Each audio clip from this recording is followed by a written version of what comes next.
Salut à tous, c'est Balthazar. Alors aujourd'hui nous nous retrouvons pour la partie numéro... D'ailleurs je sais plus laquelle c'est, 33, voilà, de notre petite saga sur Fire Emblem 4, Season no Kefu. Et donc je pense qu'on ne va pas perdre plus de temps et on va immédiatement regarder ce qui se passe puisque c'est tout de suite de l'action.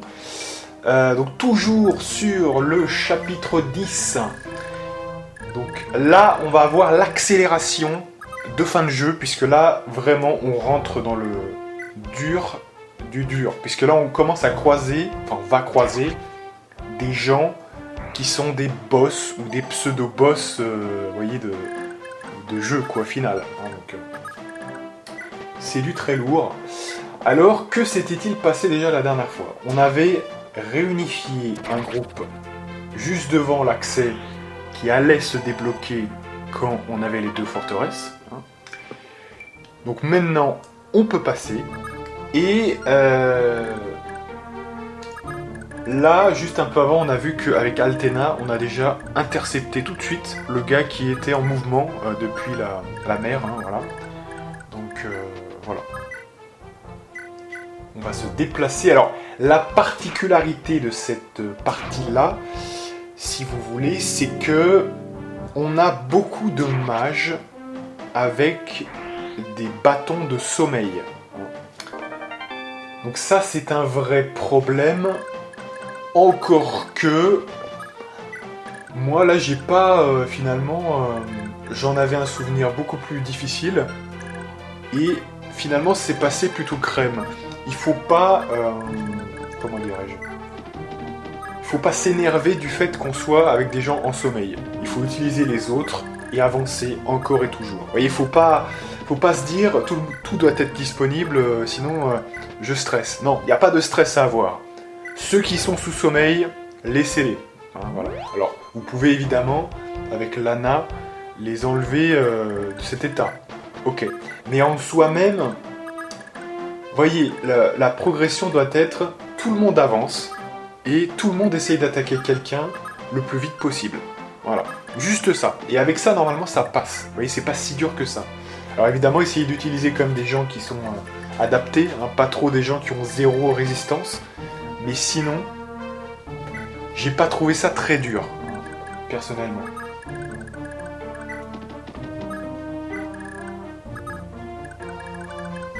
Voilà, donc les gens qui avancent. N'oublions pas aussi qu'on a Sélif qui est toujours un petit peu en bas, et donc il doit revenir.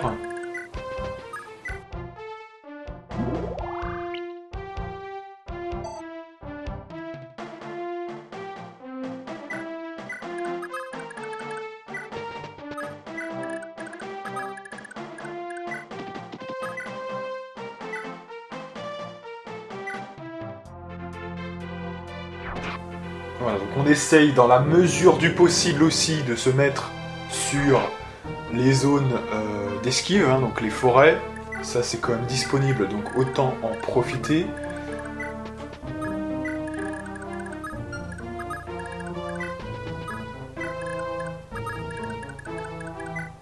Et alors il va falloir parler du problème, si vous voulez, de cette map. C'est la présence, je l'avais déjà dit la dernière fois, la présence de Julius et de sa petite copine Ishtar. Voilà, donc deux personnages qui, en plus d'une sorte de partie normale, hein, comme les autres, où il y a un boss sur la forteresse, hein, ça ne change pas, il y a ces deux pélos qui sont devant la forteresse, hein, ils sont pas sur la forteresse mais devant. Encore heureux parce que sinon, au niveau précision, je pense qu'on aurait pris cher hein, quand même. Mais voilà, donc ils sont devant la forteresse, ce qui fait techniquement 3 boss, sachant quand même que le boss de la forteresse n'attaque pas à distance. Hein. Ce qui veut dire qu'il attaque normalement à 2 cases de distance. Donc c'est un mage évidemment. Et voilà, on a ces deux là devant, et eux par contre, ils se déplacent. Donc ça, c'est délicat. Hein. Parce que des boss qui se déplacent dans les Fire Emblem, c'est toujours délicat. Parce que le truc, c'est que si vous vous faites dépasser et que vous avez une unité qui est exposée, adieu, voilà. Donc ça veut dire qu'il faut vraiment préparer son coup, savoir exactement ce qu'on va faire, Et voilà, hein, c'est très très important. Essayez aussi dans la mesure du possible que les unités, ces deux unités-là que vous allez attaquer, essayez qu'elles soient pas sur des forêts, parce que déjà que c'est compliqué, mais alors si en plus ils sont sur des forêts, vous voyez, c'est voilà. Hein.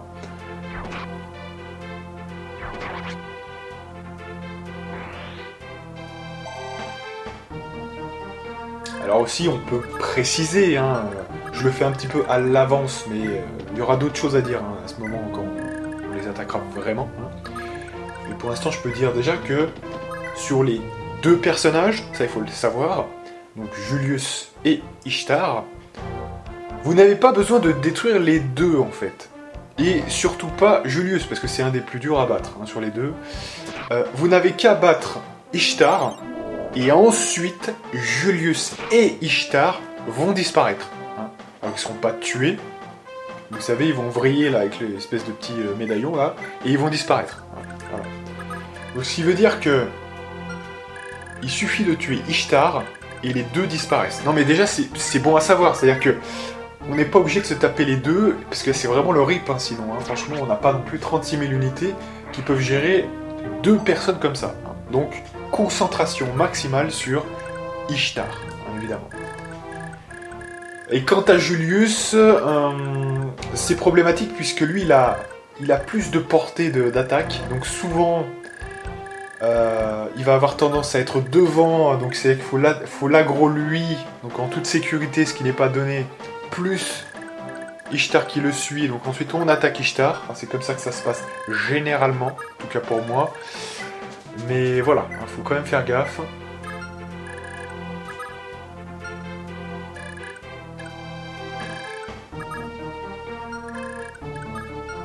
Donc au bout d'un moment, moi je vous recommande, quand vous faites cette partie-là, il faut impérativement que quand on commence à se rapprocher du centre de la map, là on va dire vers le milieu de la forêt, commencez déjà à scruter la zone d'influence des deux personnages en question. Parce que on a vite fait, sans le vouloir, de se mettre sur une case juste, vous voyez, de la portée maximum, et après c'est fini. Parce qu'après, selon le personnage, et souvent c'est le rip, ça peut être dramatique. Surtout si c'est un Julius, et je crois que c'est lui qui a le plus de portée, bam, il vous déglingue la gueule. Parce que alors, faut savoir que Julius, je crois bien que le gars, en fait, donc il manipule de la magie déjà, et il a 30 de magie, plus 5 de bonus, je crois bien. Donc en gros, je crois qu'il tape, à 60 points de dégâts, vous voyez. Il a la poursuite, et je crois qu'il a une très bonne vitesse. Donc, prudence. Hein, prudence quand même, parce que il suffit que ça soit quelqu'un type, j'allais dire Lex, mais type, comment il s'appelle, Joalva, vous voyez, qui est réduit en termes de possibilités par son arme. Là, je pense qu'il se fait doubler. Et alors, comme il se fait doubler, il se fait détruire. Voilà. Et encore, attention, parce que n'oublions pas que c'est de la magie. C'est-à-dire que 60 points de dégâts, si vous n'avez pas 61 PV et que vous avez 0 de résistance, vous y passez en un coup. Même sans avoir besoin d'attaquer deux fois. Vous voyez ? Donc, attention aussi à ça. Hein. Ça, c'est très très délicat. Et on a quand même des gens, par exemple, je crois que Larseille, notamment, a beaucoup moins que... Elle a 53 PV, par exemple. Vous voyez ? Et elle n'a pas 7 points de résistance. Donc ça veut dire qu'elle se fait one-shot. Hein, si elle se fait toucher, elle se fait one-shot. Donc attention. Attention, hein, vraiment. Donc le mieux ici, c'est de mettre quelqu'un soit qui a une esquive monstrueuse. Donc là, moi je vois deux candidats. Soit Ced, le fils de Levin, soit Shannon. Tout le reste... c'est du pur risque. Voilà.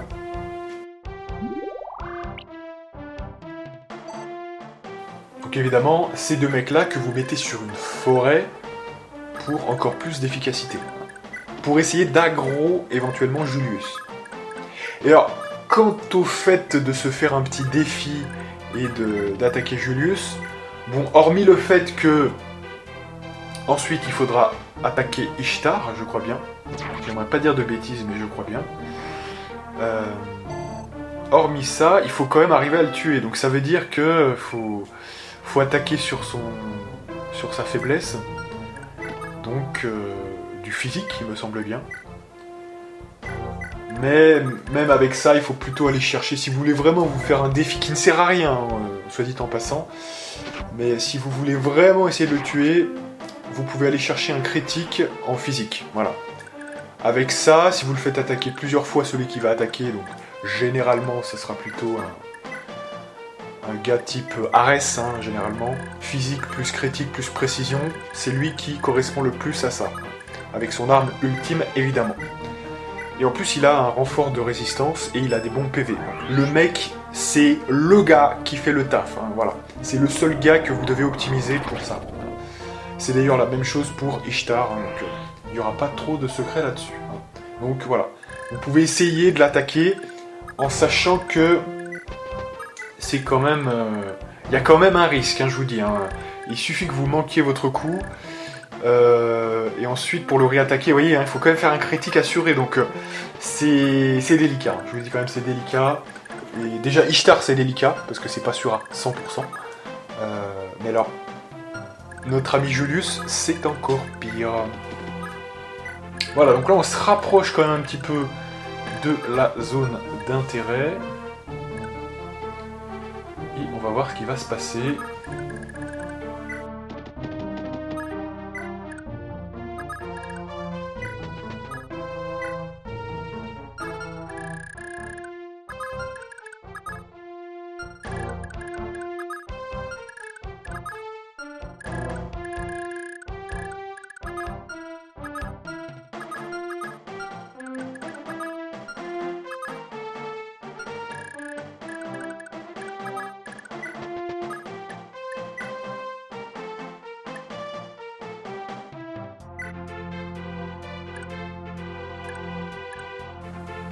Voilà, donc là je surveille un petit peu pour ceux qui n'auraient plus assez de santé. Donc j'essaye de voir. Mais je vois que Wafei est hors d'atteinte. Donc c'est celui qui en aurait le plus besoin. Donc du coup j'attends le tour suivant, hein, tout simplement.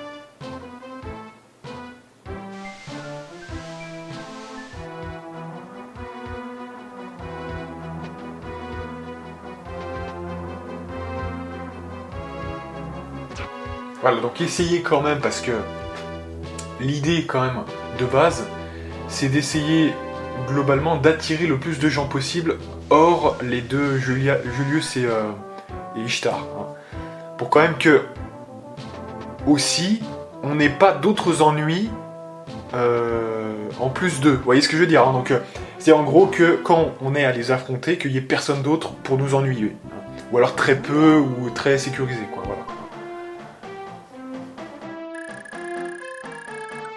Non, parce que il suffit qu'on soit déjà dans la merde avec une chiche d'un des deux, que l'autre vienne nous achever, etc. Et c'est vite vu, hein. Si c'est quelqu'un qui a peu de résistance, par exemple, ça peut nous l'achever. Hein. Donc voilà, on doit vraiment être en sécurité.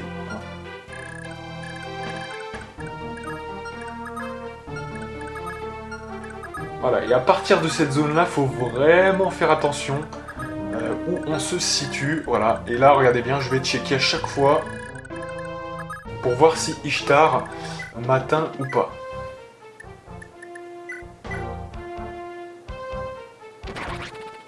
Alors oui, j'ai vu des gens, hein, parce que ça c'est intéressant, ça m'intéresse toujours, hein, mais j'ai vu des gens sur internet qui galéraient pas mal. Hein. Je pense notamment à un Anglais que j'ai presque envie de saluer, même si je sais qu'il ne regardera jamais cette vidéo, hein, voilà, je le connais pas. Mais j'ai vu un Anglais qui s'appelle Christopher the Knight, hein, vous pourrez regarder sur le net. J'ai regardé un petit peu ce qu'il faisait, quoi, en gros. Et j'ai vu qu'il avait pas mal galéré hein, sur ce passage, donc moi je vais vous donner une stratégie qui est celle qui est censée passer le mieux possible. Hein. On verra peut-être que c'est pas du sûr à 100%, mais on va dire que c'est du sûr à 90-80%. On va dire, voilà, ce qui est déjà beaucoup. Pour ce passage assez difficile, parce que j'ai vu des let's players ne pas avoir le cran de faire une capture en entier. J'ai vu des coupes, etc. parce qu'ils s'étaient sans doute plantés, etc. Et nous, comme on veut quand même... vous voyez, là je fais 40 minutes de vidéo, le fameux moment arrive vers les 30-35 minutes, je porte mes couilles. Hein. Je fais pas de coupe, vous pouvez le vérifier, il n'y a pas de coupe, hein, ça se voit de toute façon, voilà. Je fais pas de sauvegarde, je fais pas de coupe, etc. Hein. Donc je dois porter mes couilles, et donc ça m'oblige de toute façon à utiliser la meilleure strat pour arriver à tuer notre ennemi. Hein, voilà. Donc voilà, c'est aussi une façon de faire. C'est comme ça que je voulais jouer le jeu. D'ailleurs, c'est toujours comme ça que j'ai fait, hein, même pour, rappelez-vous, Fire Emblem 6 et 7, j'ai toujours fait comme ça. Pareil pour Radiant Dawn et Fate of Radiance, j'ai toujours fait comme ça. Pour Fire Emblem, j'ai envie de vous présenter un truc d'un trait. Vous voyez, c'est ça que j'ai envie de faire. Donc sans sauvegarde et sans coupe à l'intérieur même de la vidéo. Ce qui m'oblige à jouer parfaitement, voilà. Sans erreur, sans faute dramatique. Et donc oui, Christopher the Knight, notamment, voilà, si vous vous approchez sans avoir de plan, vous vous faites ratonner. Hein. Donc c'est problématique.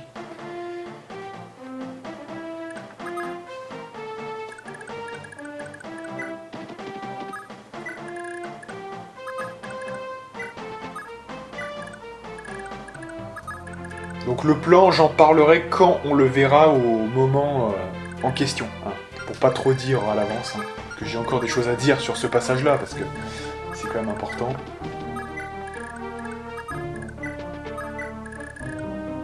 Et alors, chose quand même qui est assez surprenante, et dont je me souvenais pas, c'est que je crois bien que le tour suivant, pas encore celui-là, parce que là, je suis encore en train de bouger les unités, mais le tour suivant, autour du jeu, de l'ennemi, donc c'est-à-dire le tour qui va arriver là, hein, très clairement, je m'attendais pas à ce qu'ils bougent. Et en fait les deux, même s'ils sont pas à la portée, vous voyez, s'il n'y a pas quelqu'un qui est dans leur zone d'influence, ben même sans ça ils se déplacent. Et ça je m'en souvenais pas.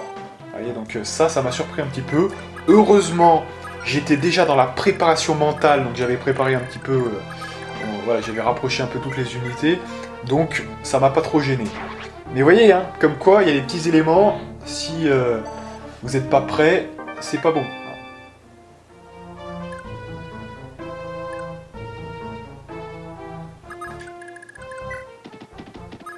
Bon, Célif, hein, il va servir à rien, parce que le temps qu'il revienne, je crois que ça sera terminé de toute façon, donc...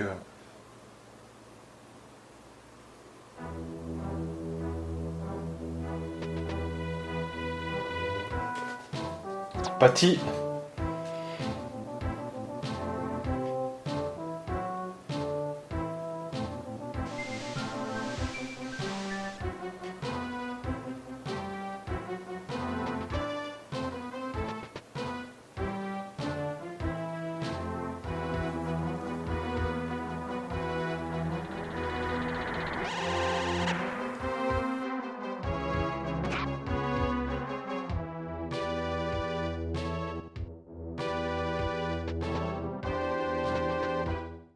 Alors voilà, vous voyez, là ils se sont déplacés, donc déjà quand les mecs se déplacent, vous êtes pas bien. Vous êtes pas bien du tout, parce que je m'attendais pas du tout à ce que les mecs se déplacent. Donc ça m'a posé un petit souci quand même. Parce que, voilà, hein, c'est délicat. Donc, dans ce genre de cas, il faut retrouver une place forte, sachant qu'ils ils se déplacent loin, mais quand même. Hein, c'est que des unités à pied. Donc... il y a quand même moyen de se rabattre, sauf si vous vous êtes rapproché comme un con. Et dans ce cas-là, je pense qu'ils arrivent même à vous toucher. si vous êtes resté quand même à une distance correcte, vous pouvez vous rabattre pour sortir de leur zone d'influence et les laisser encore un petit peu venir. Pour qu'ils rejoignent un peu le groupe de tête. Et comme ça, c'est classique, hein, dès que vous avez une grosse masse d'alliés, c'est plus facile de pouvoir faire des choix que si celui qui a attiré est tout seul. Et vous voyez, il doit se démerder avec des putains de boss de fou. Alors que là, on a besoin d'unités très spécifiques, telles que, évidemment, un certain Arès. Et alors là, le problème qui se posait, c'est que Arès, eh bien, il n'atteignait pas Ishtar. Et oui, et là, on a un gros problème. Parce que là, on pouvait pas les laisser faire encore 2 tours, vous voyez. Donc, c'était un gros problème. Donc, j'ai pris une décision, je crois bien. Et on va voir ça peut-être un petit peu tout à l'heure.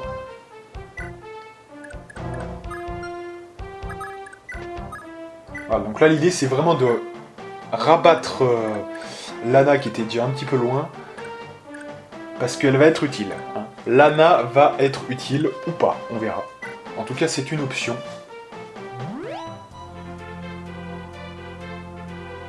En fait, à la base, pour tout vous dire, ça devait être une option. Et comme ils se sont mis à bouger, ça n'a plus été une option. Voilà. Et en fait, je peux vous le dire, hein, comme je ne vais pas l'utiliser là, je peux vous le dire. L'option de Lana, c'était d'utiliser le bâton de... Comment ça s'appelle ? Oh putain, la téléportation, quand vous rabattez un allié vers vous, c'est... Je l'ai sur le bout de la langue, mais je sais pas si je vais trouver. Bon, tant pis. Vous voyez, hein, c'est le bâton. C'est le bâton de... Non, ça revient pas.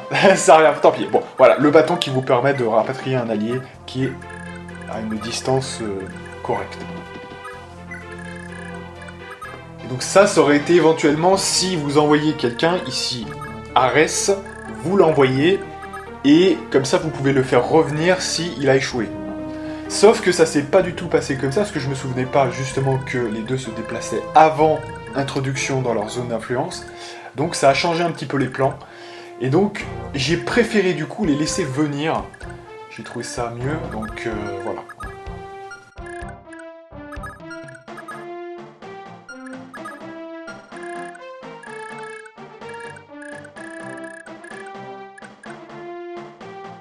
Et donc pour les laisser venir, il faut les attirer. Donc ça c'est pas évident quand même.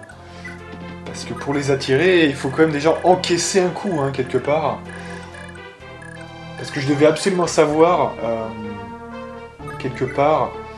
là je vais pas encore le faire ce tour là, mais je devais absolument savoir où se trouvait l'adversaire. Vous voyez ? Et en fait je pense que ce qui s'est passé aussi, c'est que là j'ai attendu, et j'ai vu qu'il ne se déplaçait pas. Du coup ça refait poser des questions. Est-ce qu'il faut se rapprocher un petit peu, mais pas trop, pour les faire bouger ? Ou voilà. Donc dans le doute, j'ai préféré quand même avoir le contrôle sur tout ça et faire venir Julius. Pour en gros jouer selon ma méthode et pas la sienne.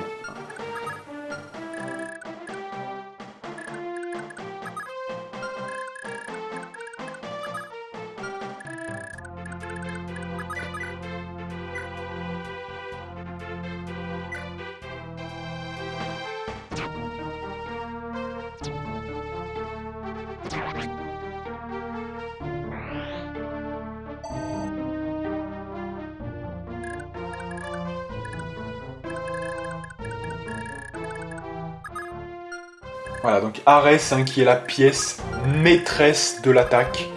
C'est vraiment très très important. Alors le problème de Ced. Ced pourrait faire du bon travail. Le problème de Ced, c'est qu'il attaque sur de la magie. Hein. Vous voyez. Alors même si sa magie est très puissante, vaut mieux aller sur le physique. Hein, là, c'est vraiment c'est leur faiblesse, hein, donc autant utiliser Arès.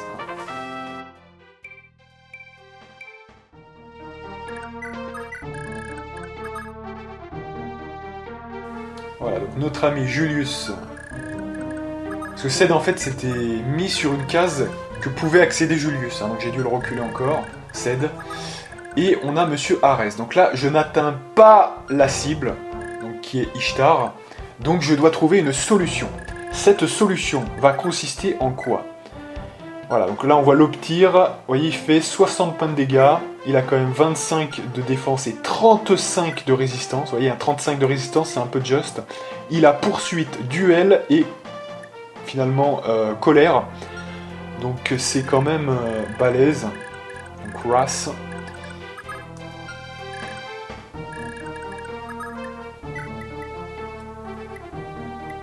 Je crois qu'à chaque fois je dis colère, mais en fait, à chaque fois je ne retrouve pas le nom de la technique. Je crois que c'est...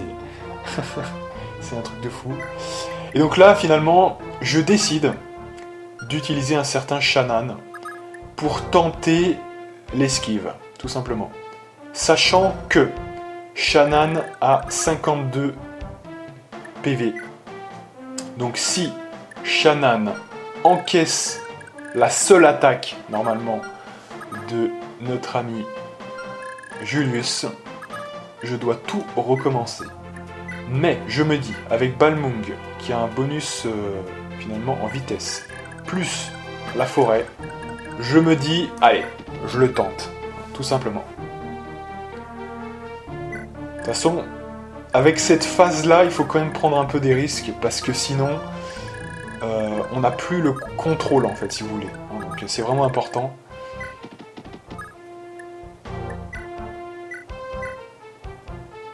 Voilà, donc Arès qui doit être à 100% de ses PV. Et là, le grand moment va commencer. Donc on va avoir quelqu'un...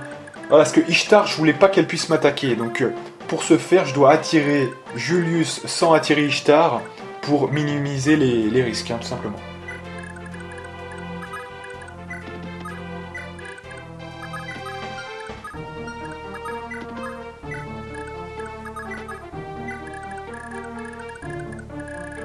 Voilà, donc on est en position et c'est parti mesdames et messieurs.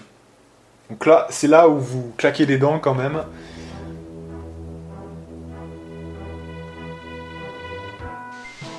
Donc encore des bâtons de sommeil, mais ça c'est pas très grave.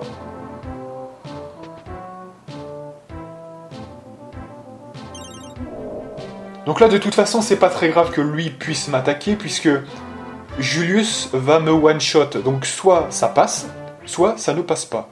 Alors, oh là là, donc Julius qui attaque. Vous voyez que là il y a une petite même cinématique automatique. Donc ça c'est pour les grands moments. 38% de chance de me toucher. Ce qui est beaucoup quand même, hein. Ce qui est beaucoup. Hein. Là j'ai fait un peu le con, mais heureusement ça passe. Vous voyez, il ne me touche pas. Donc vous voyez peut-être même que c'est même pas encore peut-être optimal. Hein. Là je me suis débrouillé, c'était mon premier try. Hein. Je me rappelais plus comment j'avais fait les précédentes fois, mais c'était mon premier try sur cette game là. Et donc voilà, je l'ai tenté comme ça. C'était même un peu risqué parce que je sais pas si on aurait pu quand même les attirer sans que Julius attaque. C'est peut-être possible. On les a vus se déplacer un peu avant sans que Julius attaque. C'est peut-être possible. Donc à voir, à tester. Mais vous voyez, le problème c'est que comme je l'ai fait d'une traite, je peux pas faire des petits bidouillages et des tests. Hein. Voilà, c'est ça le truc. Hein, c'est que je fais pas de test avant pour ensuite faire la capture. Je fais directement la capture et dès le premier coup, ça doit passer. Hein. Donc ça, c'était un peu mon premier coup. Rappelez-le vous quand même. Donc j'ai pas pu faire de test pour voir si je peux les attirer, etc. Et le problème qui se posait aussi là, c'est que quelque part, c'est quand même assez long. Hein, c'est 30-35 minutes pour arriver à ce moment-là. Et voilà. Hein. Et sachant en plus que, techniquement parlant, il y a aussi l'histoire qu'on ne sait pas ce qui va arriver après. Vous voyez, s'ils nous poursuivent et qu'ils se mettent sur une case de forêt, il fallait vraiment que je puisse les niquer assez vite. Hein, voilà. Donc là, Ishtar était pas sur une case de forêt, ça m'allait bien. Et si j'avais attendu plus, je ne sais pas. Vous voyez, donc j'ai préféré faire ça, même si on voit que c'est 38%. Donc j'ai plus de chances quand même qu'il ne se fasse pas toucher, mais toutefois c'est 38%. Hein, on est déjà sur le seuil du presque une chance sur deux, vous voyez, 38, 50, vous voyez, on est par là, donc c'était quand même probable. Hein, donc peut-être trouver une autre solution qui permettrait à ce que les deux se bougent sans que Julius ait à attaquer, pour accéder avec Arès à Ishtar sans avoir que Julius porte le moindre coup. Faudrait tester. Ça, j'ai pas testé, c'était mon premier try. Voilà. Donc c'était... Voilà. Et évidemment, là, on rapproche, donc du coup, Mister Ares, donc avec Seilif, plus Nana, qui ont les deux bonus de plus 10. Et c'est là où je suis désolé, mais j'avais lu un commentaire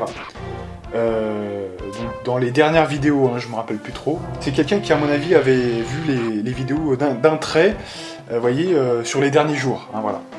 Et cette personne, que je salue d'ailleurs, parce que c'est une personne qui commentait beaucoup, avec des éléments assez intéressants.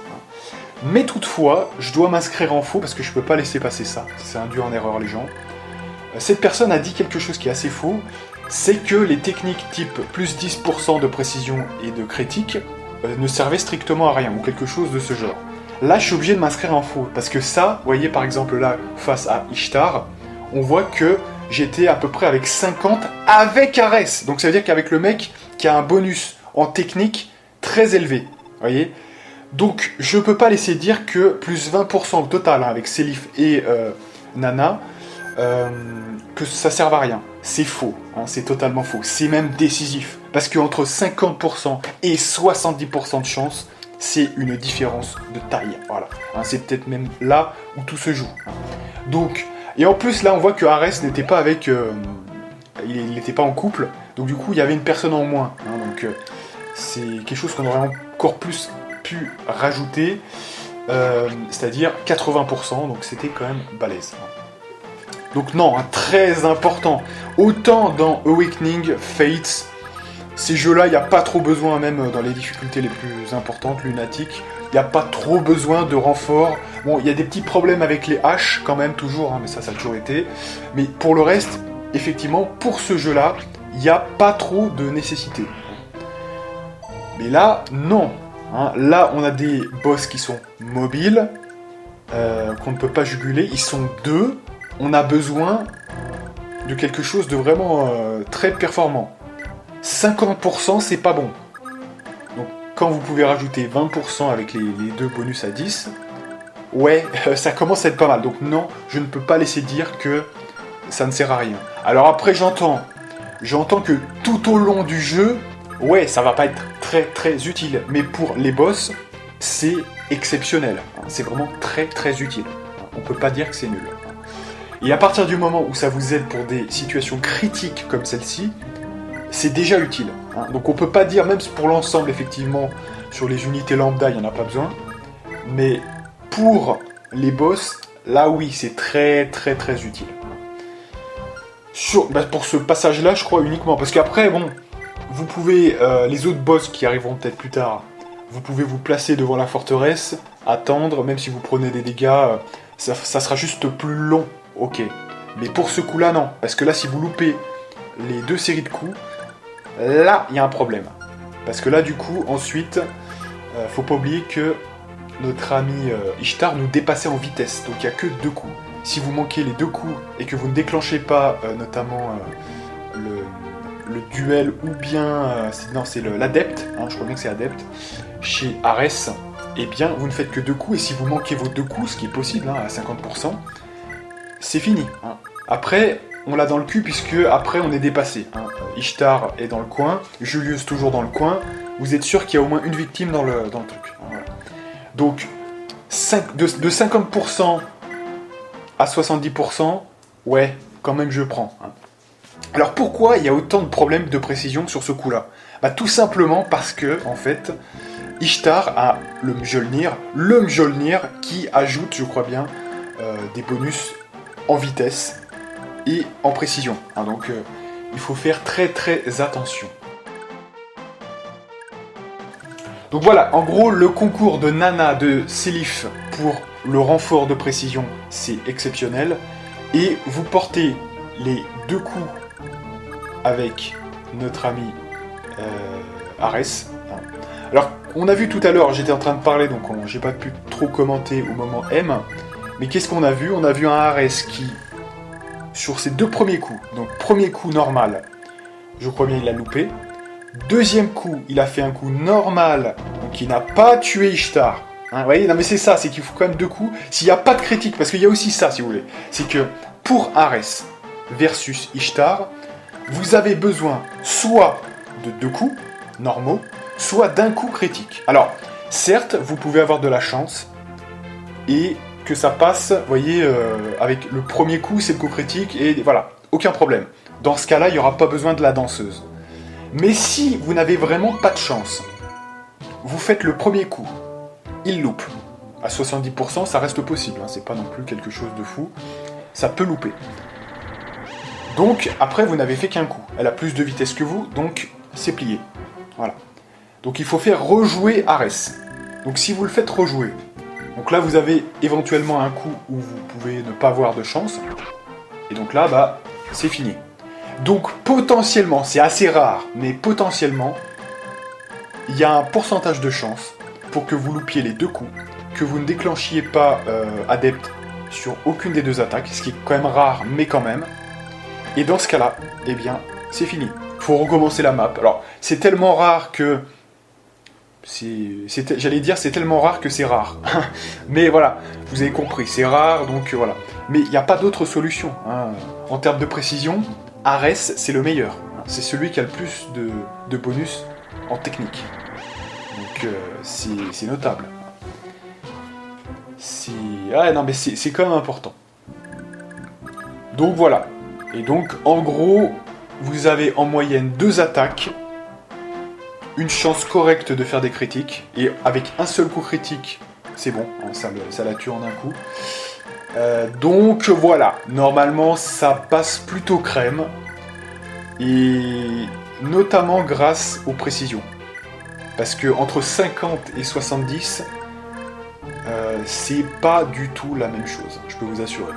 Parce que là, pour le coup, à 50%, c'est une chance sur 2, donc c'est le pur hasard. Hein, et vous pouvez avoir un hasard facilement avec 2 coups échoués. Très facilement. Alors après, il y a un autre truc qui est l'adepte. Hein. Est-ce que l'adepte va se déclencher? Donc ça, bah, pareil, c'est du hasard. Hein,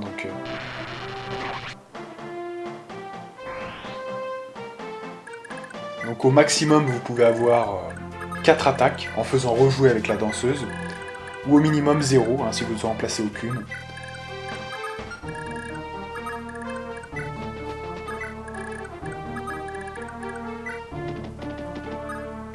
Sachant que l'adepte, ce n'est pas référent de l'adversaire. Donc ça veut dire que l'adepte, en fait, quoi qu'il arrive, c'est toujours le même pourcentage. Même si elle a, par exemple, une bonne esquive, ça n'a aucune incidence, vous voyez, sur le truc. Donc c'est plutôt bénéfique, parce que ça fait combien? 20 plus la vitesse donc, de Monsieur Arès, qui doit être à 24. Donc ça fait 44% de chance de faire une double attaque. Voilà, quand même, normalement, c'est quand même pas mal. Donc à mon avis, franchement, on peut considérer, avec le tampon de validation, que c'est safe. Vous voyez que c'est une matrice. Dans la plupart des cas, ça va réussir. Voilà. Par contre, évidemment, il y a un cas précis où ça ne passe pas, c'est si les 2 attaques ne passent pas. Voilà. Enfin, il y a aussi un cas où ça ne passe pas, c'est si vous faites un coup manqué et un coup qui passe mais qui n'est pas critique. Dans ce cas-là, ça va pas tuer Ishtar, il va lui rester quelques PV et elle sera pas morte. Donc il y a quand même 2 cas, voilà. Si vous loupez les 2 coups ou si vous loupez un coup plus un coup qui est normal. Voilà. Donc voilà, il y a une petite portion de chance que ça ne passe pas. Mais écoutez, je crois que c'est le... Je vois pas comment on pourrait faire mieux face à Ishtar, hein, franchement. C'est un passage quand même à risque. Hein,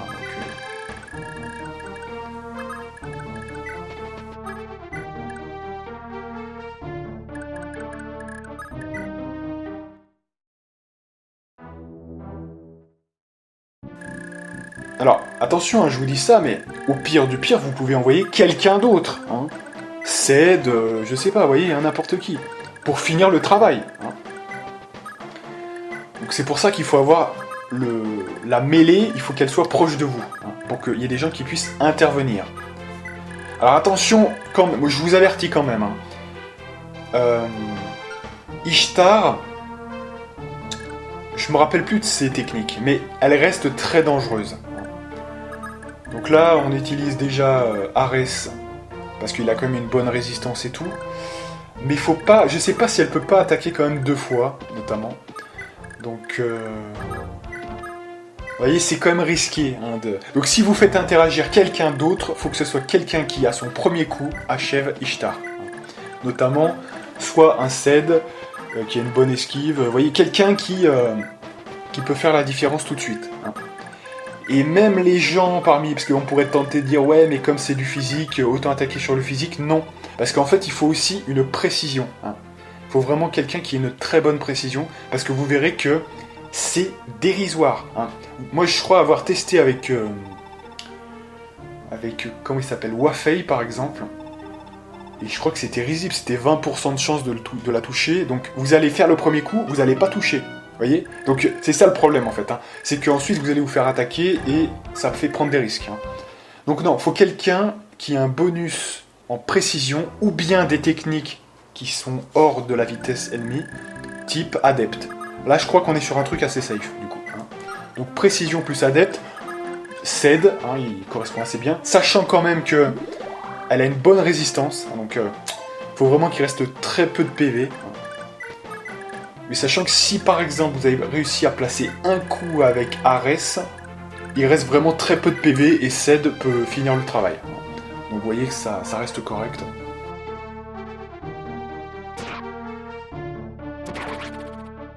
Et qui d'autre pourrait faire le taf?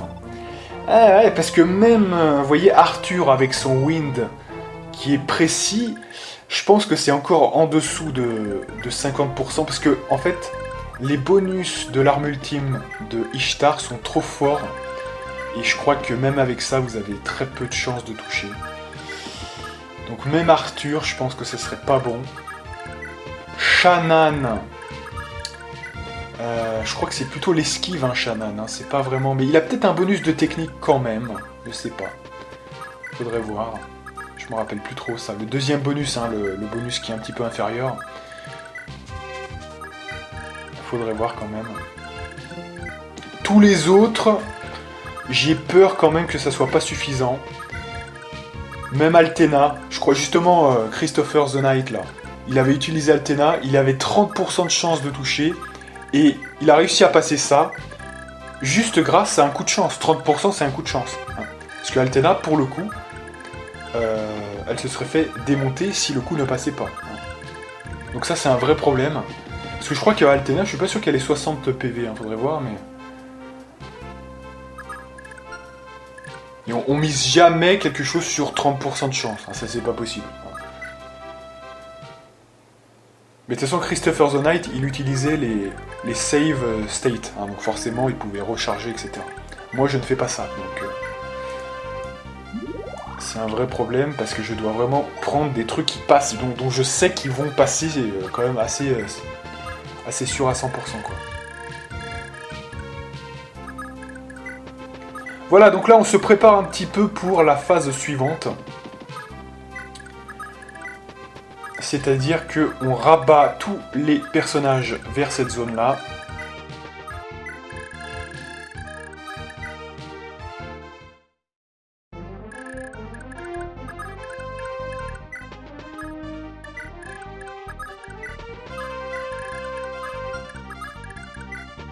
Ouais, je pense franchement que pour affronter Ishtar et Julius, il faut des gens qui aient eux-mêmes des bonus dans les stats augmentés par les ennemis. Par exemple, si Ishtar a un bonus d'esquive, il faut que vous ayez un bonus de technique. Sinon, vous allez voir qu'en plus, comme ils ont de très bonnes stats, hein, par ailleurs, vous allez voir que vous n'êtes pas au niveau. Vous allez toucher de manière vraiment minable. Hein. Donc, il faut des gens comme Shannon, Ares, Ced. C'est les seuls qui peuvent s'interposer. Hein. Même Seliph, déjà, il n'a pas vraiment quelque chose qui lui permette de faire le taf, voyez. Sa Brave Sword, c'est à 100 de précision, certes, mais je suis pas sûr que ça suffise. Hein, voilà.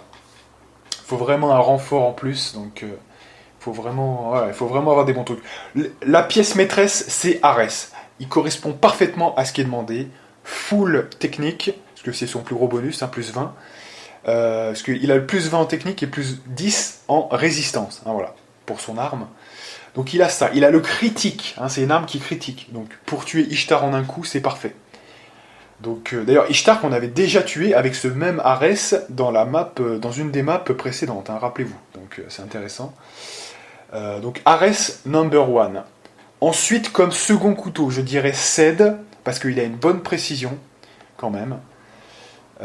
Et peut-être, si je me trompe pas, Shannon, qui doit peut-être avoir un bonus en technique. J'aimerais pas dire de bêtises. Je sais qu'il y a le bonus en vitesse, ça je suis sûr que c'est parce que c'est le roi de l'esquive, hein, c'est sûr. Et en deuxième kicker, il y a quoi? En plus 10, il y a plus 10 en peut-être technique, hein, quand même. Ça correspondrait bien. Donc, ouais, ça doit être plus 10 en technique. Je vérifierai. En tout cas, voilà, c'est à peu près ces gens-là, des gens qui ont des bonus avec leurs armes ultimes en technique. Hein, globalement, c'est ça.